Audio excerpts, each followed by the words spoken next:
Well, welcome to the sixth and final programme in the Cobblestone Brass series, part 1. This week we're going to look at a family who's made a major contribution to Irish traditional music over a couple of generations and are continuing to do so. It's the Mulligan family. I'm delighted to have Neilidh Mulligan here with me. False your oath, Neilidh. Tommy. No, no, Haber. And we'll be going back to Neilidh and having a chat about the background of the music and where the Mulligans where they're going musically and where they've come from musically. But before we do that, to give you a better understanding of this remarkable family, let's have a look at this.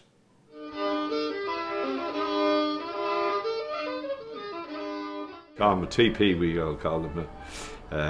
Well, he came from the parish of Barnacool in County Leitrim, and he was the eldest of a family of 7, and he played the fiddle, as did his father, where he got the music from, and his brother was a fiddle player, and he was his sister as well, and the brother made fiddles as well.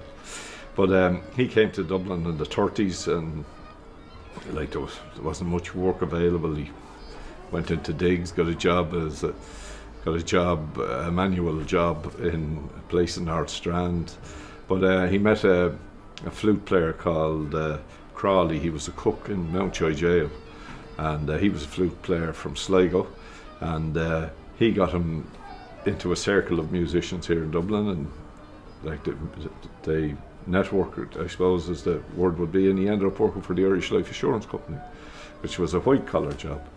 So his circle of musical friends increased until they eventually formed a club down in Church Street. It became known as the Fiddlers Club, or the St Mary's Music Club in Church Street, with the likes of John Egan and John Brennan, and there was great stalwarts of music from Desi O'Connor would have been there. Came from that club, was at its height there at the end of the 50s and the start of the 60s, when they moved on to the Brunagale in North Great Georgia Street, and they ended up, I think, they were in the King's Inn. The music, well, there was 8 of us in our particular family, 5 boys and 3 girls. Certainly 4 of the boys stuck at the music, you know. TP encouraged his children to take an interest in Irish traditional music. You know, the road here over in Church Street, not too far away from Smithfield here, that our father sent myself and Neilidh off to play the whistle with a boy by the name of Ned Stapleton years ago. And it's just right around St Mary's Club on Church Street, and my father formed with John Egan, the old flute player, and John Brennan, and all the old gang, and old Ted Fury used to come in there years ago, and Finbar. Alfie's father, you know, Tom Mulligan, he was a great man, and John Kelly too. And of course John Egan. My father used to call them the 3 Musketeers, and the 3 boys that always went in together. Like, I played in Church Street Club with Alfie's father, you know, and I had some great times with old Tom. Tom Mulligan, great man. Also, Tom was very fond of, he loved a piece of music called Dowd's Number 9, and it was a very difficult thing to play in the fiddle, and I used to play it on the pipes. And he said to himself, and he used to always throw the head back when he wouldn't be sure of the note. The eyes would, and you knew when you had him, you know, and he'd be playing, you know, if he made a little, you know, and I enjoyed playing with Tommy. Neilidh, Tom, Alfie and Jerry have adopted the same passionate love affair with the music as TP did, and they have successfully passed that torch on to their children. Neilidh the piper, and he has a family now of 4, and they all play music, you know. He has a son, Faker, a piper and a fiddle player, and a daughter, Quiva. She's a lovely, lovely fiddle player now, and the other 2 coming up, Oisin and Ava, are both playing the fiddle, you know. You have Alfie, who's living in Dundalk, and he has 3 kids. He's Sive, a grand flute player, and Tig, fiddle player, and Saran, concertina player. My brother Colm has 3 as well. There's Siobhan, plays the fiddle, and Niamh, the whistle player, and Pádraig is piper.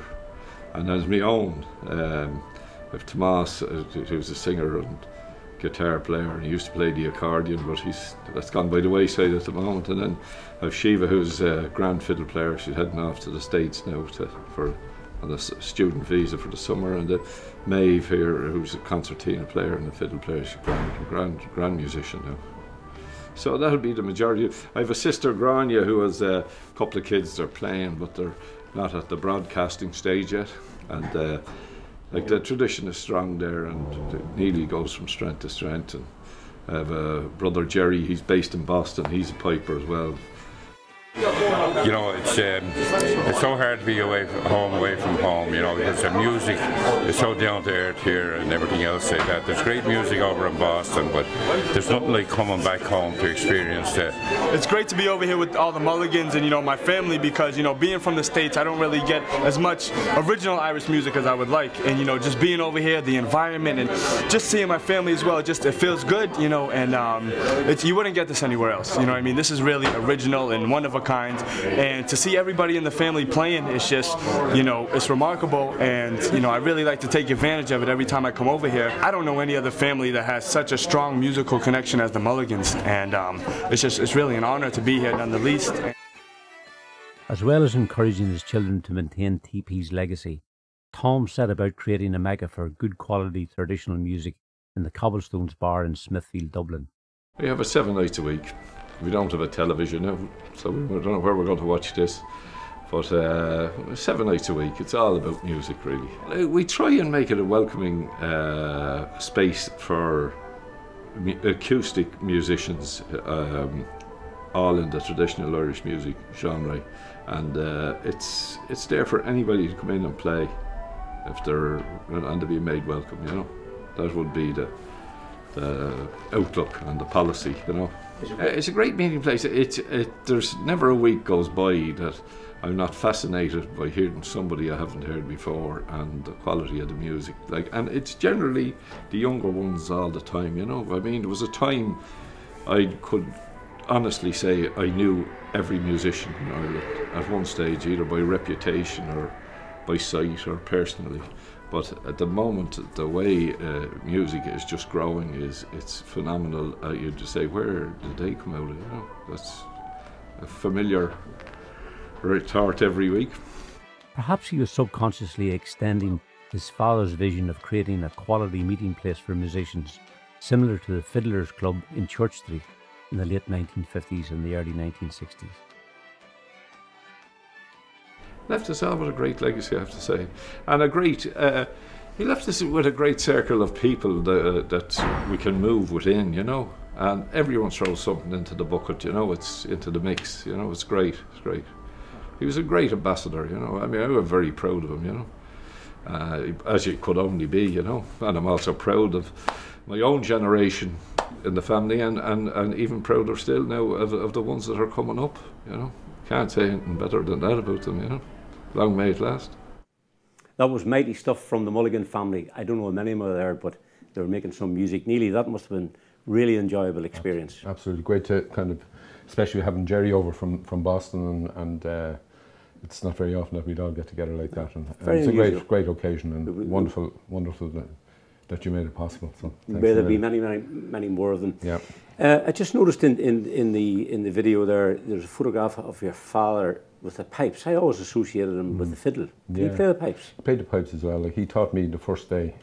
He had a set of pipes. He first heard the pipes played by Leo Rowsome in his local town Mull in 1932, and he literally fell in love with the sound and came to Dublin 3 years later, and after another 3 years he had a set of C-sharp pipes made, because he'd met Seamus Ennis, and Seamus had C-sharp pipes. So he mentioned that it was Seamus and Tommy that showed him things on the pipes, and because of he also played the flute and the whistle, so he would have been self-taught to a great extent. He didn't have any formal lessons, just a few tips from the lads. They would have showed him basic stuff, I'd say, and a few little triplets and things. He could do triplets and stuff like that, so he was quite good. And he strapped them onto me the first day, but he also got when he... What age were you at that stage? I started on the whistle in Church Street, so about 11. So a couple of years at the whistle.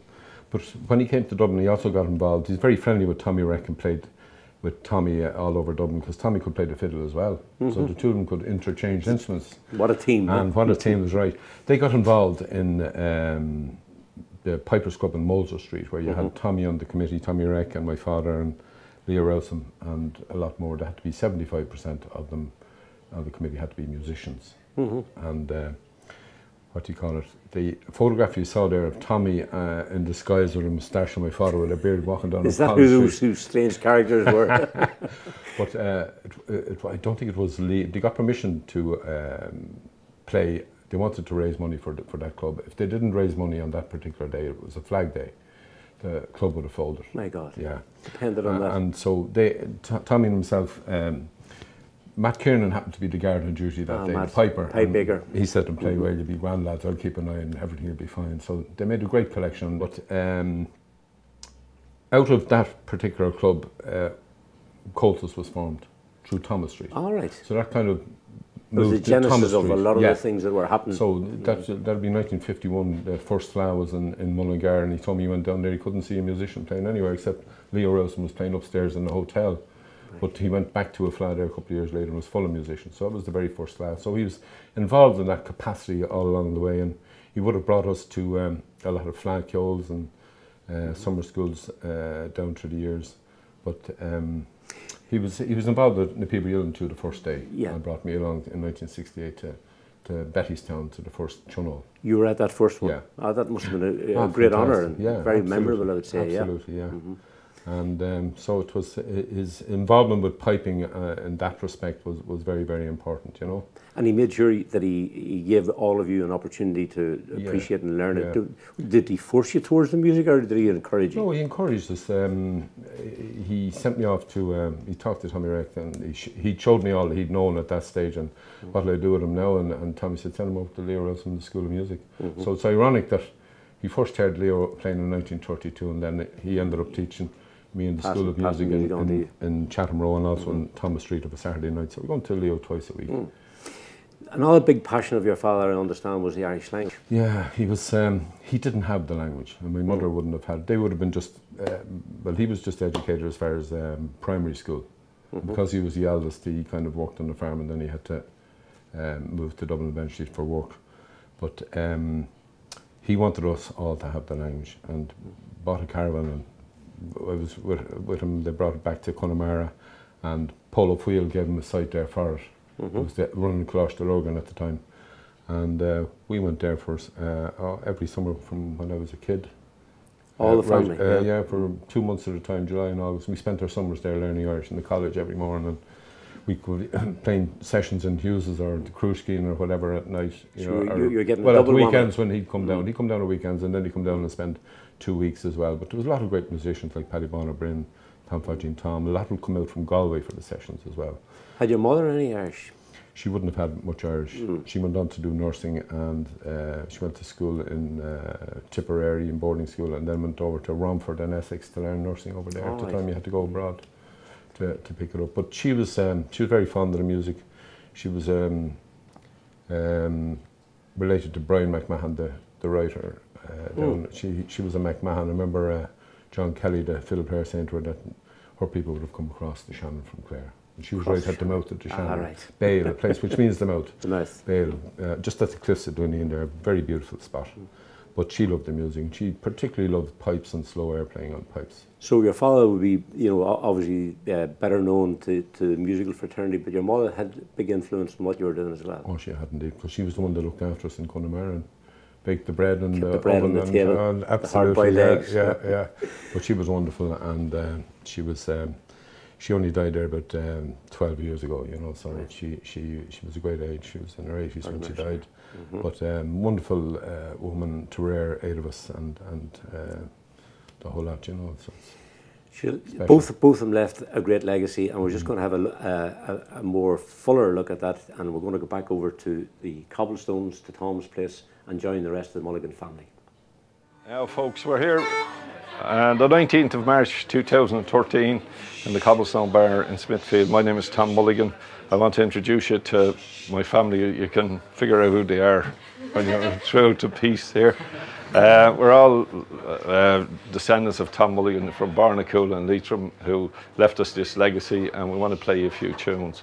We're going to play a selection of jigs here, the Lilton Banshee, the Killavel jig, and the Kesh, for starters anyway. Okay.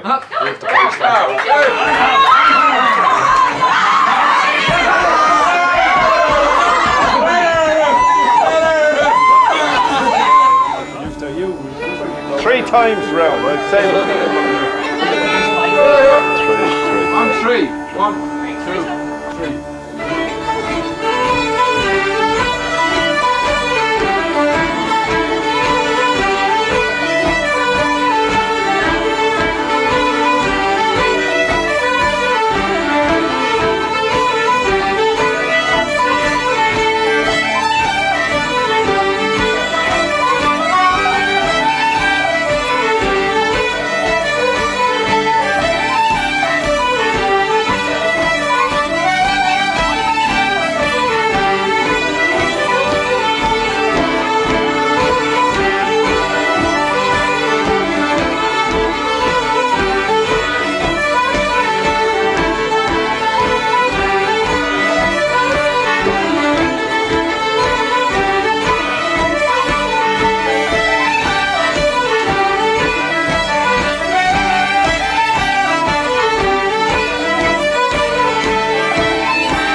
Right, that was great music from the Mulligan family in the Cobblestones. It must have been a mighty session. Absolutely fantastic. Great to play with young and old. You know, it's a fantastic feeling. It looked really great. Your father was able to combine his passion for music and language by bringing you to the Gaeltacht. You must have happy memories of those trips. It was probably the happiest holidays we ever had, you know. And I've a photograph here I just came across recently again of us all in the Gaeltacht. You can see it there. This Miché there. You can see how young, like, Grania and Alfie were going to the Gaeltacht. All right. You know, and there's my father and mother in the background. So we were brought there every year for two months, you know. So I think that was... And there was music there as well? Oh, music, and I got my first gig in a local pub, T. Coulon, down there. Were you in short trousers at the time? Well, I put it to you this way, Tommy, I didn't need a prashkeen, which is the leather for over the knee. Yeah. A multifunctional leather. Absolutely. Neilidh, there's lots and lots of stuff I'd love to ask you about your father and mother and the family, and we've covered a lot of it in DVD, but in terms of the development of music, what your father did and at the time when he and others came into Dublin, music was at a very low ebb at that time, and there were a few people like your father came together. That had it made a change in the way the music was beginning to develop then. Yeah, I think it did through what I was saying about the Pipers Club in Molesworth Street and development of the club in Thomas Street and Coltus out of that. But when he came to Dublin, like, you couldn't play in the pubs in Dublin. A lot of people don't realise that. Like Tommy Reck, I remember telling me after my father died, telling me the only place you could play in public, the two of them could play in public, was at a fesh.